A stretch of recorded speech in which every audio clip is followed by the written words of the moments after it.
4th chapter of that same Luke. I'm going to read this from the Bible so I can be a little quiet on my voice. 4th chapter, 14th verse. And Jesus returned in the power of the Spirit. 14th verse says, and he came to Nazareth. This is after he'd been up there with God, because when you've been with God, you come back with something. I hear what I said. When you've been with God, you come back with something. See, that's one of those old trademarks. That's why when people see you've been to church, they look at you. You've been to church? Yeah. Then they look to see what you came back with. Because you can't be with God and be around God and not come back with something. It is a total waste of your time to come out here every Sunday and go back the way you came. Just same honoring, same mad, same ticked off. It didn't do no good for me. Are you out of your mind? You're going to walk out of here today, some of you, you're going to go and tell the devil, okay, come on, punk. That's what you're going to say. You're not going to even realize it. But you got to come back in a week from now to get equipped with what you're talking about. I got to talk to you about healing. Because when you say, come on, he's going to say, okay, come on. And he's going to put death in your face instead of sickness. Don't you know Satan knows when you go to church? I don't care about everybody else around you taking a nap. Let them go to sleep. This is that. They're part of your wilderness. Some of you brought wilderness people to church with you. And so now it says he came there and he was back full of the power. And when he came from Nazareth, he had been brought up. And as was a custom, he went into the synagogue, went on down to the church, and he stood there to read. And there was delivered unto him a book of the prophet Isaiah, which is Isaiah. And he opened up the book and he found the place where it was written. Then he said, now, listen, I've been out there. And he is a man. He is a man now. He's a man, but he's about to make this proclamation. He said, the Spirit of the Lord is upon me because he has anointed me. Hath means he has. He has anointed me.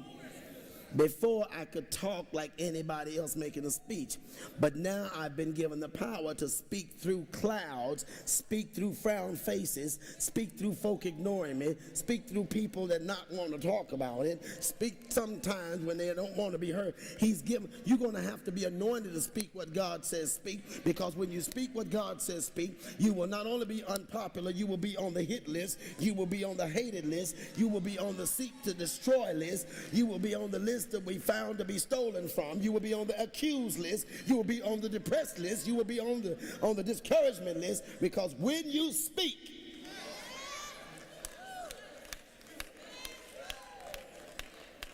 you just showed up for the fight of your life. That's one of the reasons people, and I've learned, I know why people don't want to work with our young people, because it's hard to work with young people, because if you're going to speak to young people, you got to speak to destiny. And sometimes parents don't see destiny, they just see diapers. And I'll be the first to tell you, there was a time I just finished working with young people. I said, God, I don't want to do that. I don't want to do that. I don't want to do that. God said, you have no choice. You've been anointed to. You just have to make a decision. Because I know when you work with children, you're going to anger people. Because destiny is in those children. The future is in those children. The faith of God is in those children.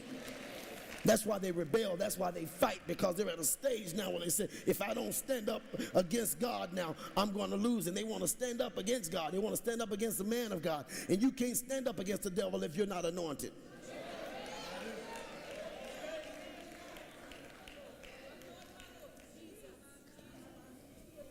But he said, after he came out of the wilderness, I'm going to change the word. I'm going to keep the word the same, but I'm going to put it like this. After he came out of surgery. After he came through his divorce. No. After he got evicted. After he lost his job. After he totaled his car. After his house burned down. After he had a miscarriage. After the child was aborted, after he had been arrested, after he murdered somebody. Oh, now it's getting quiet. See, wilderness is a good word, but when I start talking about all the things that wilderness look like, now it sounds specific. So after your junk comes your anointing. And some of you are running from that junk so you don't get your anointing. So you're trying to bypass the junk and act anointed, and you still got to face the devil. And you still got to do what God has anointed you to do or chosen you to do. Now you're just trying to do it without power. And I wish I could just break out in a run right now. But God told me to just preach the word to you this morning. Will you tell somebody, I still got to do what I was assigned to do? But now I've got to decide, am I going to do it with power or not? Come here right quick, sir, right quick, right there. Right quick. I don't mean to embarrass you, but God's moving on point right now. And I don't know, have you ever been to church here before? You, okay, stand right here. Okay, now stand right here. Can you sing at all? Okay, that's okay. That qualifies you to be a choir member. Good. Did you hear the choir sing this morning? Okay, I want you to sing one of those songs. Ready? When I point to, just sing any one of them you wanted to. Do the last one, Addicted to You. Ready? Go. I'm addicted to you. Keep going. I'm addicted to you. I'm addicted to you. Okay, you already said that. Go on to the next one. I'm going to give you the next word. You don't know it, do you? You know why you don't know it? Because you haven't been in rehearsal, right? You were willing to sing, but you haven't been in rehearsal. See, that's a lot of folk. They want to sing, but they don't want to rehearse. You want the opportunity, but you don't want the wilderness.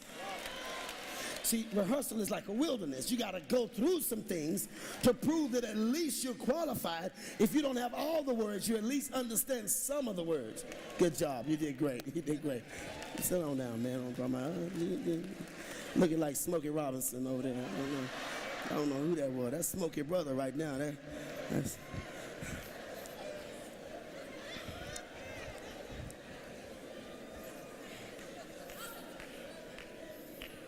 I'm an encourager. I can encourage without being on the team. Not here, you can't. Your life is an encouragement. But sometimes you want to run past the training. You got to go through the wilderness part. And sometimes the leadership of going through wilderness shows you how to deal with people that you don't know how to deal with. He had to learn how to deal with a Satan that he had never had to deal with before as a man. Yeah, you can get folk told, but you've never known how to get folk told as a Christian. Because as a Christian, sometimes God said, don't get them told, listen to them. No, Lord, I don't play. No. I've been my own person for years. Is this word blessing anybody?